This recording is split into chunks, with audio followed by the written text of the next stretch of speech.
Happy holidays, everybody. It's been a rough year, so I figured that we would celebrate by having my review of Quake 3 Arena for PC, Mac, Linux, PlayStation 2, Dreamcast, and Xbox 360.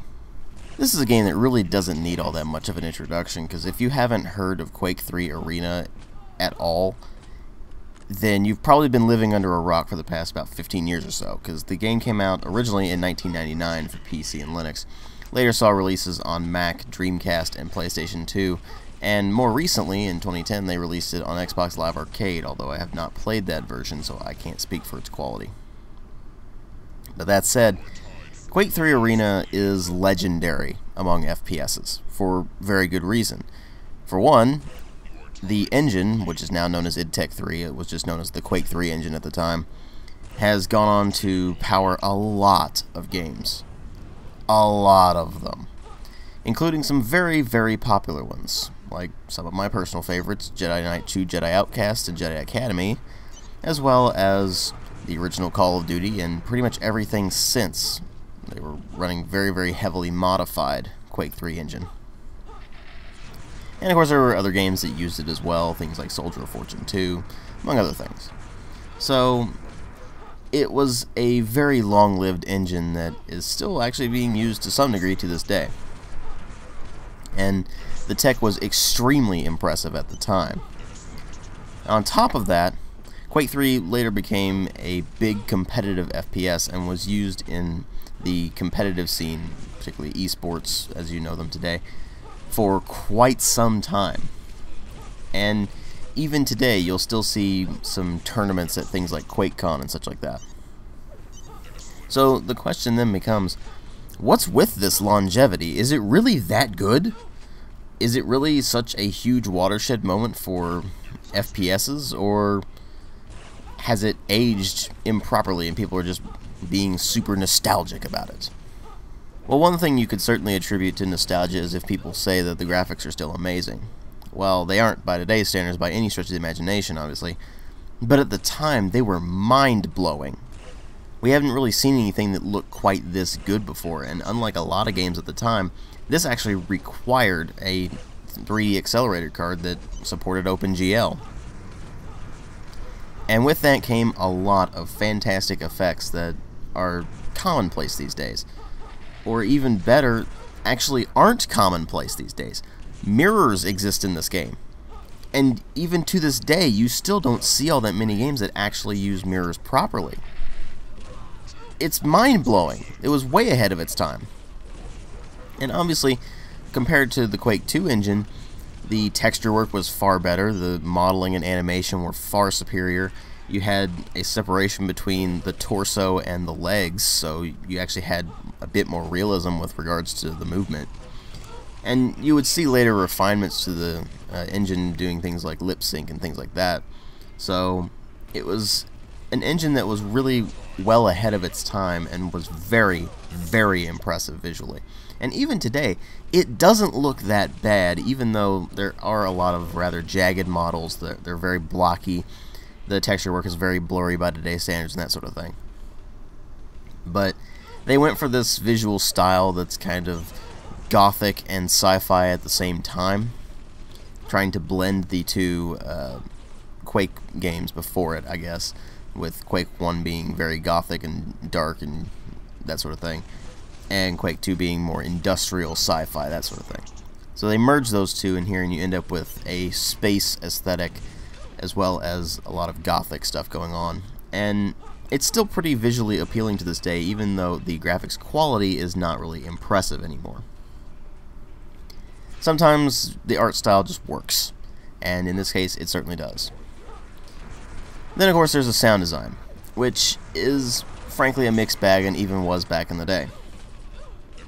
At the time, the sound effects were pretty average, and even then, some of them were kind of eh. You had a lot that were kind of reused from previous Quake games, so they worked, but they weren't particularly impressive. They are certainly beefy enough, and you never really feel like anything sounds underpowered. It sounds exactly as it should, basically. But that said, it would have been nice to have a bit more beefy sounds. even back then. The voice acting is hilarious. It's incredibly corny. There's nothing taken seriously at all with it.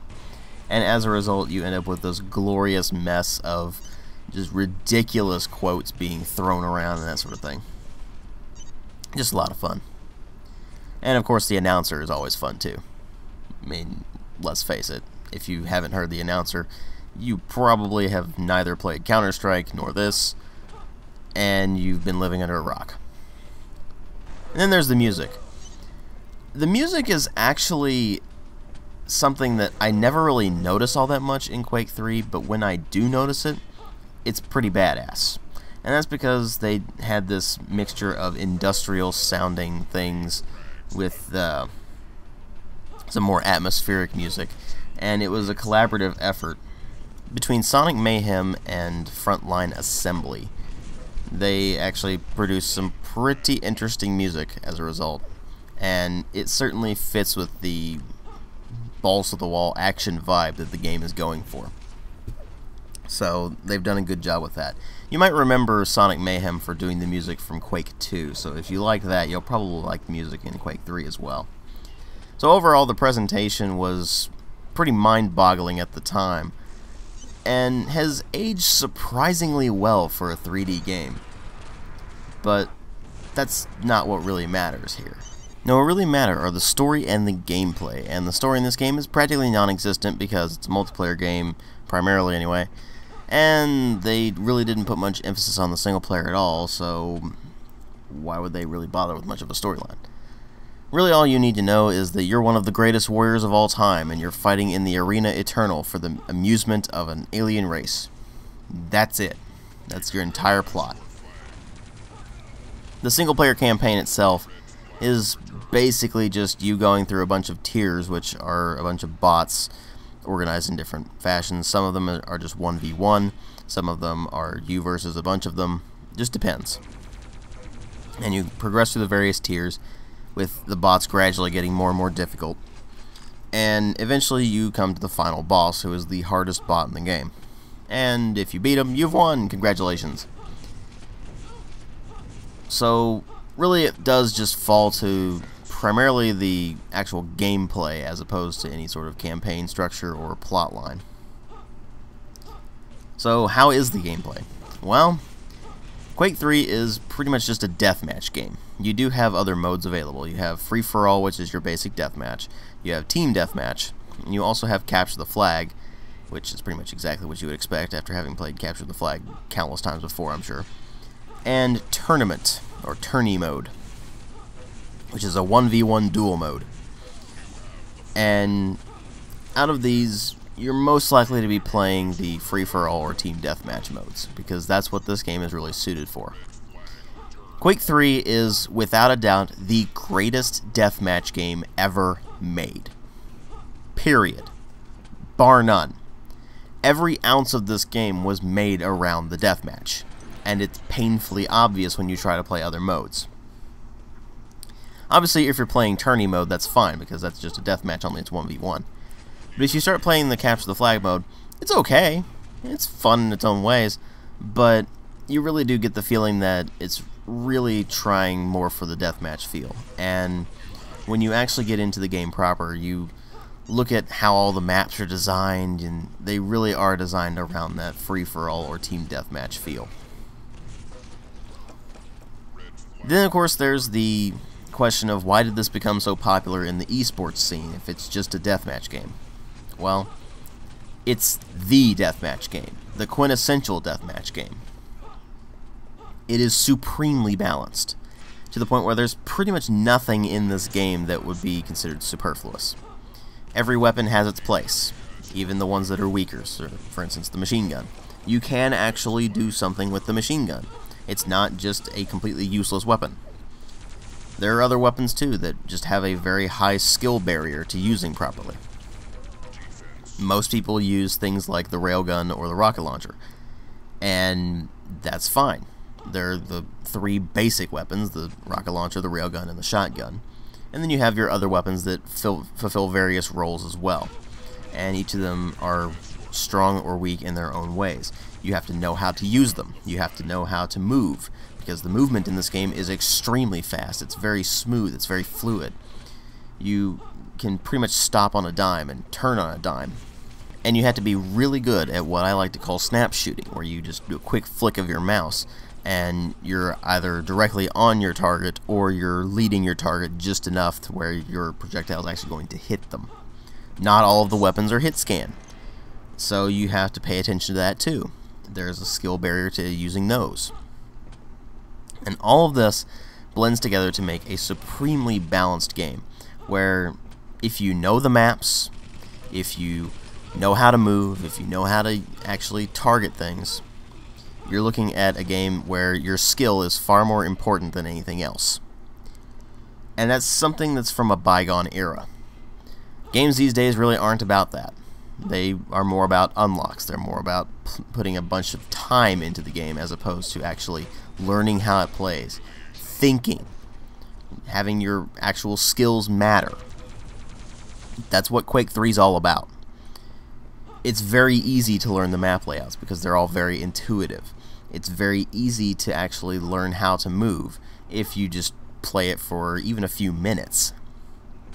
And so you find that despite having this rather high skill barrier to being really good at the game, obviously, and doing even decently, it's very easy to quickly pick up and play. And you find that it's not really frustrating. I mean, it can be if you're one of those fairly high skill level players and you're playing against other high skill level players. Sometimes, anyway. But even when you're losing, it's not really irritating. It's fun. And that's really what I have to say about Quake 3. Even after all these years, we've had tons of games come and go. We've had FPSs change over the years. We've had modifications, we've had alterations to the formula to the point where they don't even recognize things anymore. We've had unlock systems, no unlock systems, we've had wildly different multiplayers and all that sort of thing. Yet Quake 3 stands strong as the quintessential deathmatch game. And that's really the point. No matter what, Quake 3 has just stood there and remained the best deathmatch game ever made.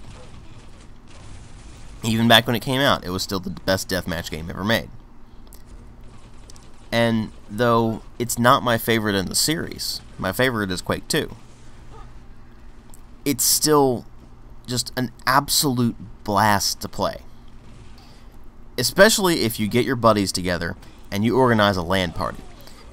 Some of you younger gamers probably don't even know LAN parties. You've probably never had them. That is just something you need to do. Something that needs to happen. If you've never had a LAN party, you need to get together with your buddies and have a LAN party. And what you should be playing, among other things, is Quake 3. It is one of the quintessential LAN party games, as well as being the quintessential deathmatch game. It stands strong among FPSs as one of the most influential ever made. Perhaps the most influential beyond things like, say, Wolfenstein 3D or Doom. And even to this day, you still find people playing Quake 3. A lot of them are playing modded versions, of course, but they're still playing it. And it's been out for about 15 years now. That's saying something. And those who aren't playing the Quake 3 modded versions are probably playing Quake Live, which is basically the same game, only it runs in a browser and doesn't have blood and guts and doesn't have modding. So Quake 3 is just a game that any first-person shooter fan needs to have in their collection. You need to have played it if you call yourself an FPS fan. Period. End of story. And if you call yourself a gamer, I would still even say you probably should have this in your collection, even if you don't really like FPSs. It's just that important to gaming history. And again, even to this day, it's still an absolute blast to play, and I can do absolutely nothing but recommend Quake 3 wholeheartedly. Thanks for watching.